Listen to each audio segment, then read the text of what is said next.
welcome to Tea with me. I'm Michelle K. I'm Michelle C. And today... Oh, sorry. No, you grab carry on. yourselves a cup of tea. And today? Today we're going to be going through our dream lunch guests. Yeah. You know? People we'd like to have People we'd lunch like to have with. lunch with. That would enrich our lives in some way. Yeah. Or just amuse us. Number one, I think for me, Jordan Peterson. So this is dead or alive, right? Dead or alive people? Oh, yeah, I guess so. Yeah. Okay, cool. All of mine are alive though. Yeah, I didn't that's think fine. about dead people. We're only doing 3 each. Oh, if we're going to do dead. Oh, okay. Kind of she's that- reevaluating. Yeah. But Jordan Peterson, Still number one. very good choice. Still number one, yeah. Well, we've got our carnivore thing in common because I'm carnivore. So So that's he and his daughter. yeah. And I just love him. Love Yes. listening to him, the conversations, the way he just puts everything so eloquently, and he's so knowledgeable and clever. Mild-mannered Canadian, Yeah, but And he's so intelligent. so intelligent, and also understands where we're going wrong in the world with all this kind of BS. Yeah. Surrounds Well, that was everything. That was what projected him, wasn't it, into the mainstream, was him speaking out against the laws for free speech. Because I think, you know, a lot of his ethics are kind of the antithesis of what really goes on nowadays. Because we try and create everything like it, make it all fluffy. Life isn't it's not fluffy. fluffy. Yeah. No. My favourite thing of his was when he's like, you should be a monster, like to men. Yeah. It's like, you should be a monster, but know how to control it. Yeah. So you need to have the capacity for war, don't you? Yeah. You know. But I think the thing is, because now it's so oppressed, that's where it does get to a point where men break, and it goes one way or the other. They either break as people and go really super introvert, or become actual monsters without a control. Or you end up getting the incel Yeah, which thing is where really they're just sad. so anti-women because all the women have rejected them, and but they won't look inwards and see if there's something wrong with them. No. It's just all projection, isn't it? But I think a lot of I do stuff feel sorry nowadays for them, is projection, because we're kind of, nobody wants to take responsibility anymore for anything. God forbid. I know. It's always pass the buck or scapegoat or like narcissism. And people, even nowadays when people apologise, it'll be like, I'm really, really sorry, but it's all your fault. I'm sorry. That's not an you apology. got upset by what I said. Yeah. It's just, A great man. Everyone gets so upset about everything. So soft. So soft. I know. It drives me mad. My first one would be Stephen Fry. Ah, yes, okay. Because, well, for one, he's hilarious. But also very, very intelligent. Very intelligent. I've watched some of his debates, actually. Yeah. And I don't think I've ever seen any. Have you not? You'll have to send me some. I mean, they're on YouTube.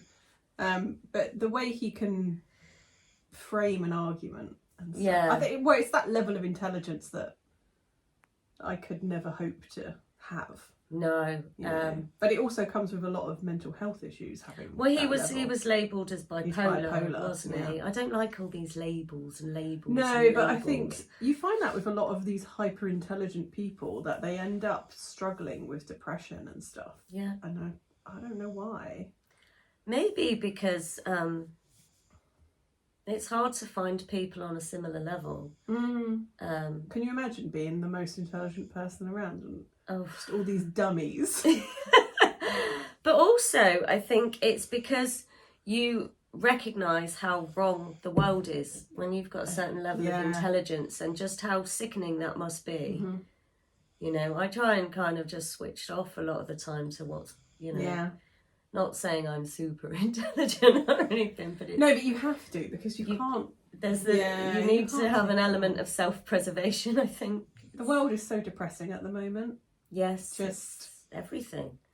But I think, well, I mean, if we want to go down the conspiracy theory route, then I think a lot of this stuff is a distraction. Oh, yeah. Just to keep us arguing and stuff. But yeah, well, it's always divide and conquer, isn't it? And as long as we're bickering amongst ourselves and hating each other. And the ironic thing is, you know, with like all the woke stuff, they're kind of driving for us to be more accepting of everything, but all it's done is drive a further wedge. Yeah, everyone's getting less tolerant. Yeah, yeah, less tolerant, more judgmental, and well, the T has done so much to drag down LGB acceptance now. It's crazy. I mean, you think about all the work they did in the 90s and stuff to get LGB acceptance and, you know, like gay marriage and all that stuff. Yeah. And then the T's come along, and the Q and the blah blah blah A B C D E F G, and they've just destroyed any credibility. It's just... But now in the US, acceptance for gay marriage has actually gone down for the first time in decades. That's really, really ironic. Yeah, because all they're like, our rights, give us rights, we want rights. Yeah. Like, what rights don't you have? No. There's literally no rights you don't have. In fact, there are laws that just benefit you. Yeah. But I think it drives like hedonistic behaviour because people want to go, because it's like every time we move the boundary, people want to break through the boundary. Yeah. So where's it going to go? Give an inch. Like, yeah. Well, this was the thing, wasn't it? That people were saying it's a slippery slope. Yeah. The more you tolerate, the more they will ask for. So then you end up with the MAPS flag. Have you seen the MAPS flag? No, I can't say I have. MAPS standing for minor attracted person.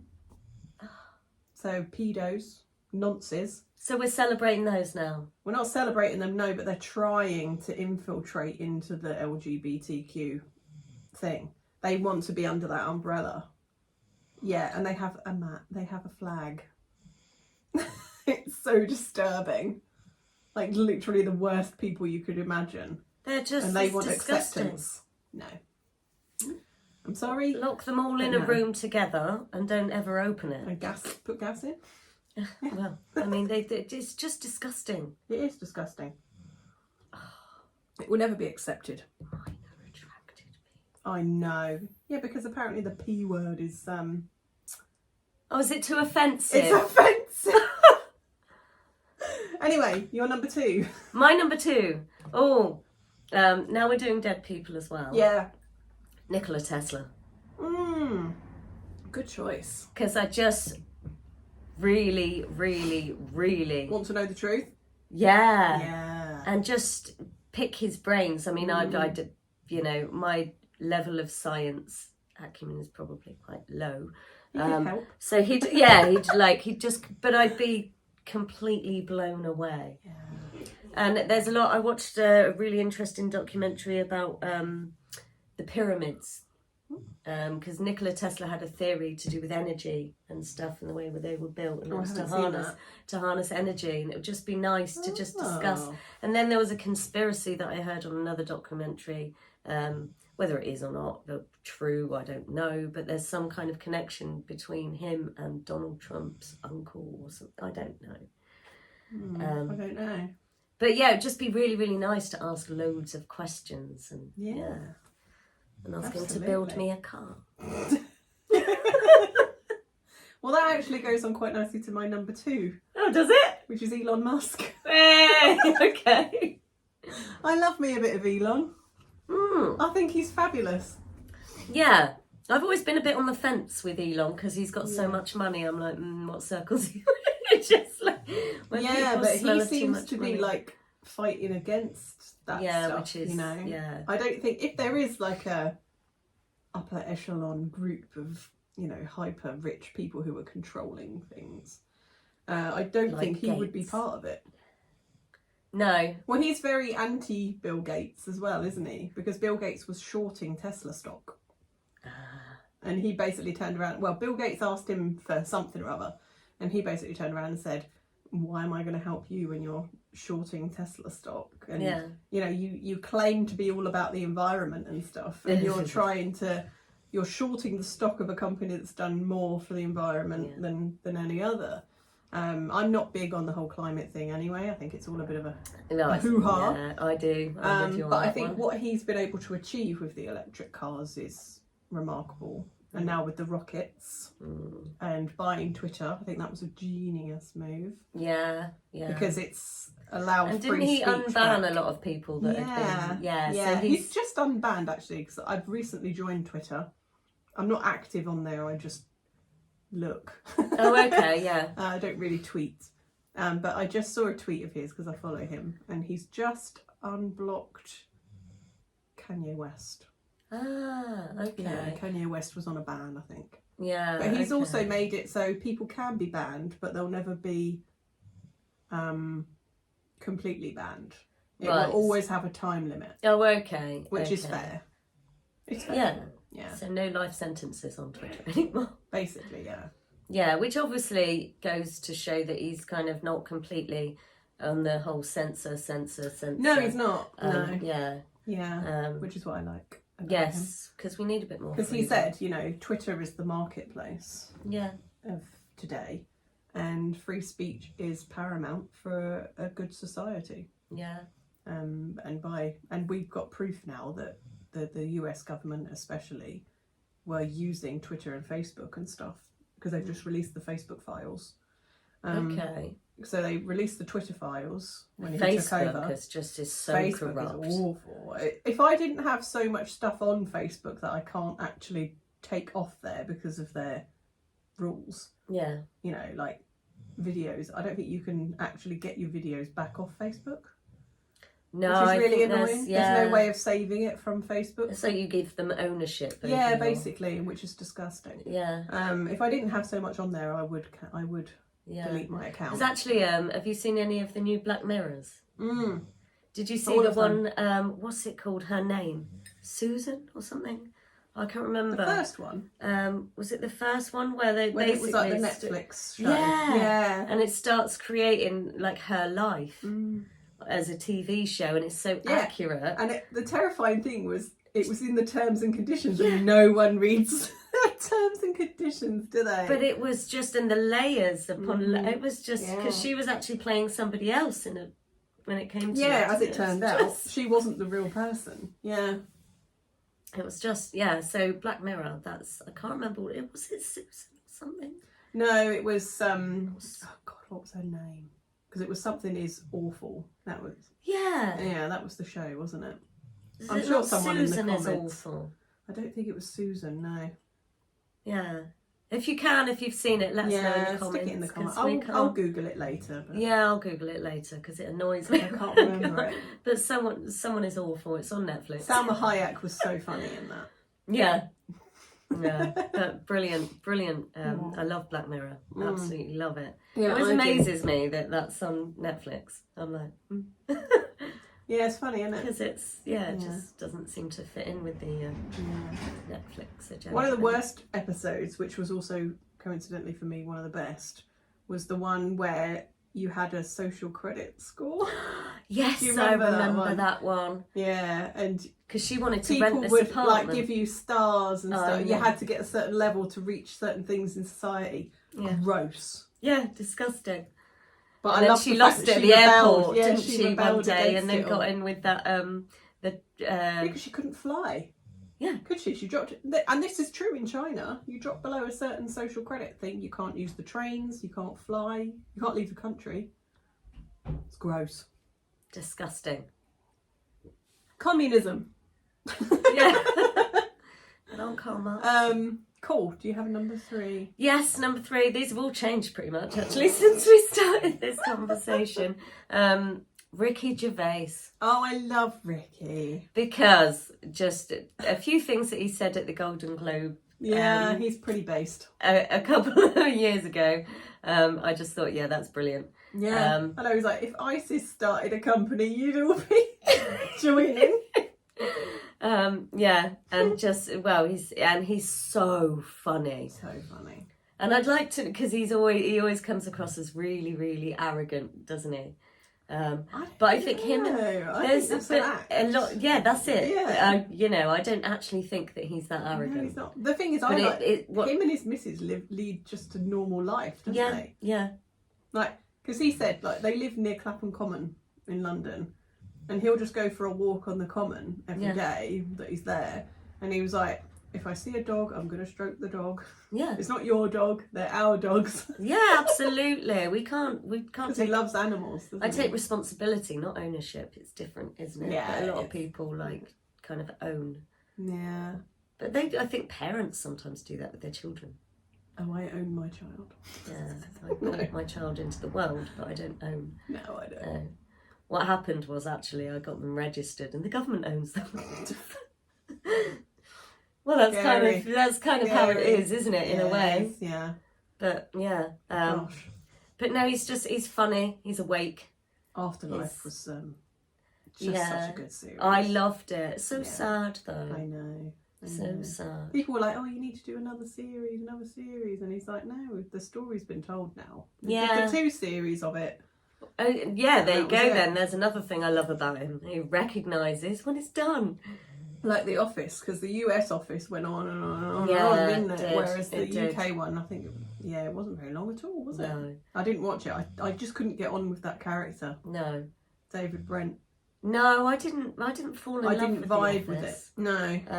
But I love all of his stand-ups. I love his stand-up. Yeah. He's just really, really funny. Mm-hmm. And how, because he talks a lot about how he offends people on Twitter.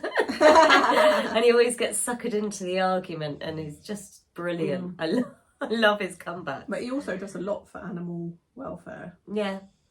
Which is nice. Absolutely. I like that side of him. So who's your number 3? Joe Rogan. He was originally one of mine, so I'm so glad.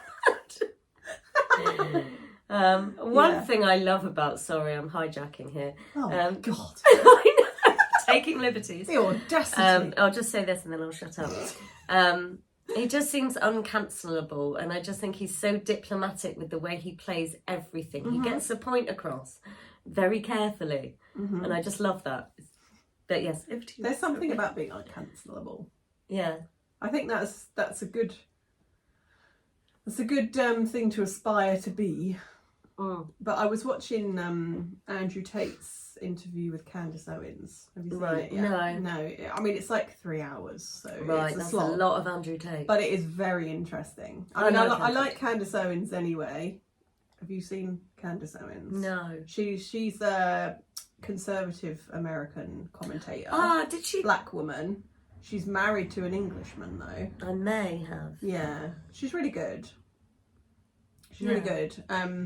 And yeah, so she flew out to Romania and interviewed him for several hours. Is that where he is now? Yeah, well, he's still under house arrest.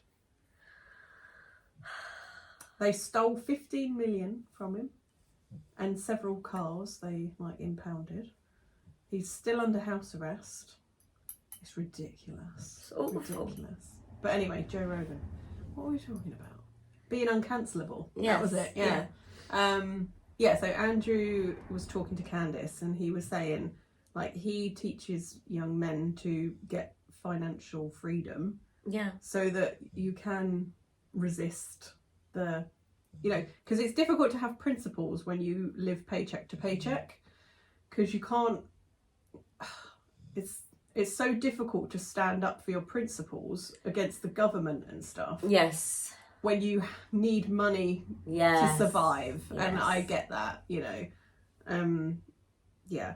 So getting financial freedom is definitely the way to go. Ooh, I don't see myself ever being in a situation where I've got hundreds of millions. No, it just seems excessive. It seems unnecessary. It seems unattainable to me. Yeah. But if you can, fair play. Yeah, absolutely. Fair play. I say unnecessary, actually. Well, that's it. But if a lot more of the 99% had more money, I think we do need to restructure. The distribution of wealth is just literally. Oh gosh, you're sounding like a socialist. Well, no. What I'm saying is, the 1% that have a huge. What is it? 90% of the world's wealth. Something like that, yeah. And those 1%, the majority of them, not nice people. No. So that's my I don't one think thing. You can't get to that level of rich being a nice person. And that's why I will never be Not without rich. a lottery win. Yeah, I will never be that rich because I'm not cutthroat. No, you do couldn't do need, it. there is an Yeah, element of that in business. You either have to be like Elon Musk, incredibly driven because, well, he's on the spectrum, right? So he's like so focused. Because he started PayPal, didn't he, with his brother? Right, yeah. Yeah, so they started PayPal. I think that was how they made most of their money initially, anyway. But yeah, so focused that, you know, you will go to your goals no matter what. Or, yeah, you're just a nasty, cutthroat person who will, like Bill Gates, who will tread on anyone to get ahead. Yeah. And I couldn't do that. No. Yeah. So. That's awful. And then a lot of those, they set up corrupt charities that just make profit. Well, it's not a charity, is it? Like Harry and Meghan. And their Archewell Foundation. Well, it's because you only have to donate like a tiny percentage of the money that you get coming in. Yeah. You only have to pass a tiny percentage of that on to be a charity. Yeah. I mean, look at Extinction Rebellion. They're a charity, technically. Oh well, there's all sorts. The Worldwide Federation, or the Wildlife. So many corrupt. WWF. Yeah. Or WWW. Oh, I don't know. That's wrestling, isn't it? This is. I don't know. Can't remember the World Wildlife Federation. Yeah, it's Foundation. Federation. Foundation. I don't know. But that's Rockefellers. The thing is, it's like the more you dig into everything, it's like, oh, BlackRock. Yeah. And this. And I watched another one about MS years ago, and they just multiple sclerosis. Yeah, there was a guy who'd actually managed to control his through diet and stuff, and he was trying to get support from the charity, and they were so against him. Yeah. Because diabetes. Yeah. Another one, all of those. It's like, well, I'm not going to donate money to you because you don't actually want to help. You just want to make money. You're just there as... That's why I don't donate to cancer charities either. No, I don't. Because we know how cancer works. Yeah. That it metabolizes sugar. Yeah. Yet they don't tell cancer patients or people in general to avoid sugar. No. If the cancer's got no food, it can't grow. No. That's why people have used keto and stuff to put their cancer into remission. Yeah. But diabetes as well has got other cures, and like you can control it through diet, reverse it through diet. They tell diabetics to eat carbs. Yeah. It's blooming insane. I know. And they give them statins, which is really no good. Really no good. No. If you want to know about statins, you need to look at Dr. Sean Baker. I like Dr. Ken Berry. Yes. They've got lots of videos on that kind of stuff. Yeah. Yeah. I think Ken Berry is more ketovore. I thought he was carnivore because he used to be keto. He's carnivore most of the time. Right, okay. Like Sean Baker, I think, is 100% carnivore. But I think Sean Baker will use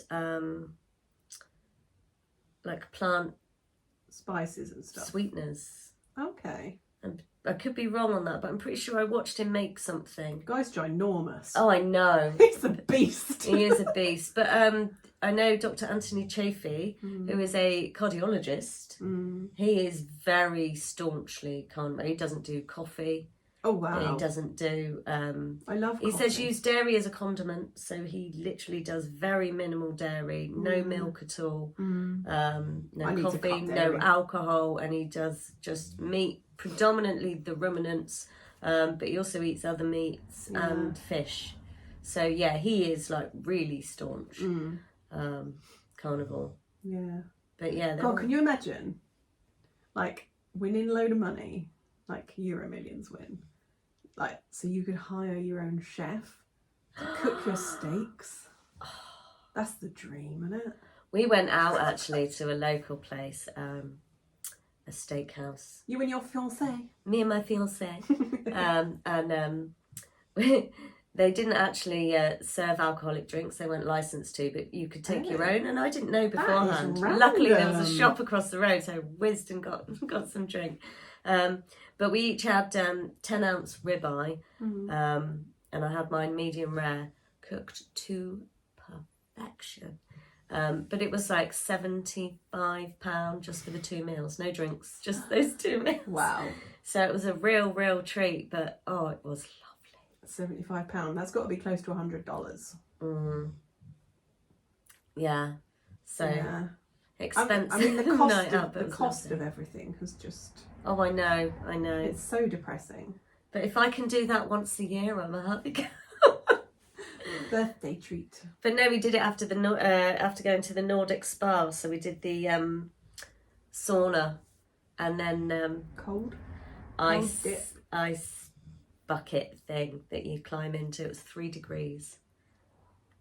But I tell you what, I'd never done it before. I put my hand in just before getting into the sauna, and I was like, yeah, I don't think, because there was another bathtub that they had, and the water in that was like tepid. So I was like, yeah, I can do that. So I did that, and then I built up the courage, and I did it. And your legs, after about 10 seconds, they really start to really hurt.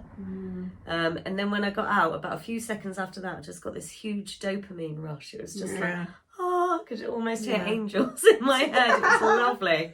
Euphoria. Yeah, so I do highly recommend Wim Hof style evening. It was lovely. And then a steak. Oh, just couldn't. Ice bath, sauna, steak. Yeah, I know. It's like the perfect evening with my dearly beloved fiancé. Oh, I sound pretentious. No, you don't sound pretentious at all. So let us know who your 3 dream lunch dates. Obviously it'll be us 2, but then you have another spot for someone else. Yes, absolutely. Kidding. We could count as one. One lunch. Just say the Michelles. The Michelles. Number 1. That's what we want to see in the comments. So who's number 2 and 3? But thank you very much for joining us today. Have a wonderful day and take care. See you soon. See you soon.